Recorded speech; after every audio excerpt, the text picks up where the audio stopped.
Hello বন্ধুরা, কেমন আছো তোমরা? আশা করি ভালো আছো আর আমিও ভালো আছি। তো আজকে আমি আবার তোমাদের জন্য এমন কিছু টিপস নিয়ে এসেছি যেটা ইউজ করলে তোমাদের ঘরের কাজ অনেকটাই সোজা হয়ে যাবে আর সাথে সাথে তোমাদের সময় ও খরচ অনেকটাই বাঁচবে। তাহলে চলো শুরু করা যাক। এই হাড় কাঁপুনি শীতে আমাদের ঘরের কাজ করতে তো আমাদের খুবই কষ্ট হচ্ছে, আর তার মধ্যে যদি এই বাসন ধোয়া হয় তাহলে তো আরোই কষ্ট। বাসন ধুতে গিয়ে আমাদের হাতও ভেজে, আর এখন তো জল এত ঠান্ডা, একদম বরফের মতো। জলে যেন হাত দিতে এখন একদমই ইচ্ছে করে না। তবে কি আর করা যাবে, ঘরের কাজ তো আমাদের করতেই হবে। ঘরের কাজ বলতে এই বাসন মাজা, কাপড় কাচা, আর এগুলো তো আমাদের ডেলি করতেই হয়। তো চলো, আজ আমি তোমাদের জন্য এমন টিপস নিয়ে এসেছি যেটা ইউজ করলে তোমাদের বাসনও মাজা হয়ে যাবে আর হাতও ভিজবে না। তো এর জন্য এই যে হ্যান্ড গ্লাভস, এই হ্যান্ড গ্লাভস তো আমরা এই হাড় কাঁপুনি শীতে পরেই থাকছি সারা দিন।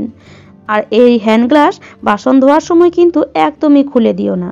হ্যান্ড গ্লাভস বাসন ধোয়ার সময়ও এইভাবেই পরে থেকো। তো চলো আমি হ্যান্ড গ্লাভস দুটো পরে নিই। আর এই যে হ্যান্ড গ্লাভস দুটো এবার পরে নিয়েছি, এবার চলো দুটো প্লাস্টিক নিয়ে নিই।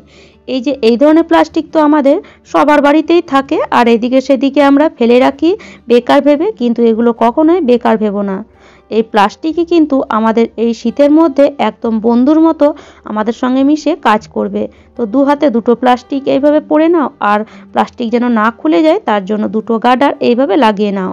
তো এবার চলো সব বাসনগুলো আমরা ধুয়ে নিই। আর বাসন ধোয়ার জন্য একটু গরম জল যদি এভাবে দিয়ে দাও তাহলে কাজটা আরোই সহজ হয়ে যাবে। দেখবে শীতকালে বাসনের মধ্যে একদম তেল চিটটা লেগে থাকে, ছাড়তে চায় না। যদি গরম জল একটু দিয়ে দাও সেই তেল চিটটা কিন্তু একদমই চলে যাবে। বাস, এবার যেমন তোমরা বাসন মাজো প্রত্যেক দিন, ঠিক সেরকমই বাসনগুলো ধুয়ে নাও। দেখবে বাসনও চকচক হয়ে যাবে আর তোমাদের হাতও কিন্তু এতটুকুও ভিজবে না, আর ঠান্ডাও কিন্তু লাগবে না। ঠান্ডা জলটাও হাতে কিন্তু তোমরা অনুভবই করতে পারবে না, যেহেতু আমরা প্লাস্টিক পরেছি সেই জন্য ঠান্ডা জলটাও আমরা অনুভব করতে পারবো না। আর যে প্লাস্টিকটার কারণে আমাদের হাতও কিন্তু এতটুকুও ভিজবে না। বাসন তোমরা যেমন খুশি বাসন ধুতে পারো এই প্লাস্টিক পরে, সেটা বাসন পোড়াই হোক বা কড়াই মাজাই হোক, যেমন খুশি বাসন এই প্লাস্টিক পরে কিন্তু ধুতে পারো। তো দেখো বাসনগুলো আমি মেজে নিয়েছি, এবার আমি ধুয়েও তোমাদেরকে দেখাচ্ছি। বাসনগুলো কিন্তু খুব ভালো পরিষ্কার হয়েছে। প্রত্যেক দিন যেমন আমরা বাসন পরিষ্কার করি ঠিক সেরকমই। তো এই কনকনের শীত থেকে যদি বাঁচতে হয় তাহলে তো এরকম কাজ তো করতেই হবে। কাজ তো করতেই হবে, কিন্তু শীত থেকেও তো আমাদের বাঁচতে হবে। তো এইভাবে যদি কাজ করি তাহলে কাজও ঝটপট হয়ে যাবে, আর কাজ করতে আমাদের ভয়ও লাগবে না, আর আমাদের ঠান্ডাও কিন্তু এতটুকুও লাগবে না। এই কনকনের শীতে যদি ঠান্ডা জলে কাজ করো তাহলে দেখবে সর্দিও হয়ে যায়। দেখো বাসনগুলো কত সুন্দর মাজা হয়েছে। এবার আমি দেখিয়ে দিচ্ছি, হাতটাও কিন্তু আমার এতটুকুও ভিজেনি। দেখতেই পাচ্ছ এই যে হ্যান্ড গ্লাভসগুলো দেখো এতটুকুও ভিজেনি। যখন হ্যান্ড গ্লাভস ভিজেনি তখন হাত ভেজার তো কোনো প্রশ্নই হয় না। দেখো হাতগুলো একদম শুকনো। তো আশা করছি এই টিপসটা তোমাদের অনেক কাজে আসবে।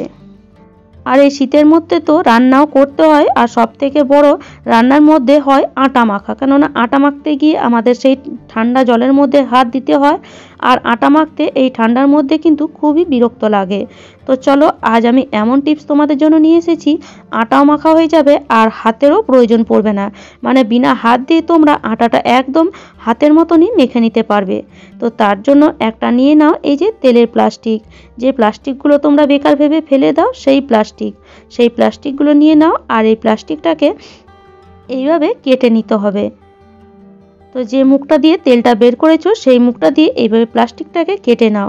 আর দেখো প্লাস্টিকের মধ্যে কত তেল আছে।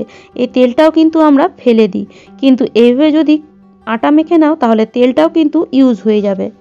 এবার একটা হাতা দিয়ে এইভাবে প্লাস্টিকের মধ্যে যতটা আটা মাখবে সেই হিসাবে আটা এর মধ্যে নিয়ে নাও। তো এরপর এই আটার মধ্যে দিয়ে দাও পরিমাণ মতো লবণ। আটা মাখতে গেলে তো আমরা লবণ দিই, তো সেই লবণই এই আটার মধ্যে পরিমাণ মতো দিয়ে দাও। বাস, এবার ওই হাতাটারই সাহায্যে লবণটাকে ভালো করে পুরো আটার মধ্যে মিশিয়ে নাও। এবার এর মধ্যে দিয়ে দাও অল্প অল্প মানে উষ্ণ গরম জল। তো অল্প গরম জল আমি এখানে দিয়েছি। এবার একটা গার্ডার দিয়ে এইভাবে মুখটাকে বন্ধ করে দাও, দেখবে আটাটা একদম মাখা হয়ে যাবে। এইভাবে একটু নাড়িয়ে চাড়িয়ে দাও, বাস।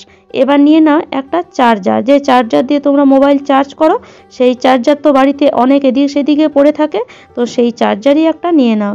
বাস এভাবে একটু যদি দলে দলে দাও মানে প্লাস্টিকটার ওপরে চার্জারটা, তাহলে দেখবে আটাটা খুব সুন্দর করেই কিন্তু মাখা হয়ে যাবে। তো হাত দিয়ে মাখার থেকে যদি এইভাবে মাখি, আর যদি আটাটা খুব ভালো মাখা হয়, তাহলে আমাদের হাত দেওয়ার প্রয়োজনই কেন পড়বে। দেখো আটাটা অনেকটাই মাখা হয়ে গেছে। তো এবার এর মধ্যে আরেকটু জল লাগবে, তো জলটা অল্প অল্প করে দিবে, তাহলে আটাটা পাতলা হবে না। তো আবার একটু জল দিয়ে দিলাম, আবার গার্ডারটাকে লাগিয়ে দিচ্ছি। আর এই আটা মাখতে কিন্তু খুব বেশি সময় লাগে না, 5 থেকে 7 মিনিটের মধ্যে আটাটা মাখা হয়ে যাবে। দেখো একটা চার্জার দিয়ে এইভাবে একটু খালি পুরো প্লাস্টিকটার মধ্যে এইভাবে একটু দলে দলে দাও, দেখবে আটা খুব সুন্দর কিন্তু মাখা হবে। তো আটা মাখা আমার হয়ে গেছে। এবার আমি খুলেও তোমাদেরকে দেখিয়ে দিচ্ছি আটাটা কত সুন্দর মাখা হয়েছে। দেখো যেমন আমরা হাত দিয়ে মাখি ঠিক কিন্তু সেই রকম, এতটুকু কিন্তু হাত দিয়ে মাখার থেকে আলাদা কিছুই হয়নি। এইভাবে প্লাস্টিকটা যদি উল্টে দাও, আটাটা খুব সুন্দরভাবে বেরিয়ে যাবে। দেখো আটাটা বেরিয়ে গেছে, আর প্লাস্টিকটা দেখো যে তেলটা ছিল সেটাও কিন্তু একদম আটার মধ্যে চলে এসেছে। তেল দেওয়ার কারণে আটাটাও কিন্তু খুব ভালো মাখা হয়েছে। দেখো কত সুন্দর নরম হয়েছে, আর হাতও লাগলো না, আটাও মাখা হয়ে গেল। তাহলে এই ঠান্ডাতে এইভাবে আটা মেখে অবশ্যই দেখো। আর এই ঠান্ডার মধ্যে তো সারা দিন আমরা এই পায়ের মধ্যে মোজা পরেই থাকি, তবে যখন আমরা কাপড় কাচতে যাই তখন হয়তো এই মোজাটা খুলে ফেলি, কিন্তু এই মোজাটা না খুলে এই মোজার মধ্যেই দুটো এভাবে প্লাস্টিক পরে নাও, তাহলে দেখবে কাপড় কাচার কাজটাও কিন্তু বিনা পায়ে জল লাগিয়েই হয়ে যাবে।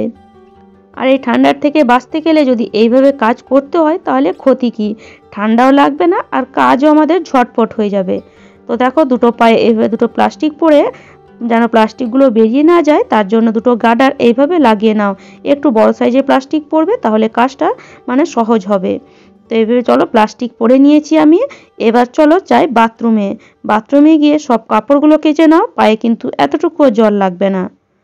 তো আমি চলে এসেছি বাথরুমে, আর আমি তোমাদেরকে কাপড় কেচেও দেখিয়ে দিব যে পায়ে এতটুকুও জল লাগবে না, আর আমাদের মানে কাপড় কাচার কাজ একদম কমপ্লিট হয়ে যাবে। তখন আমি পায়ে জল নিয়েও তোমাদেরকে দেখিয়ে দিলাম।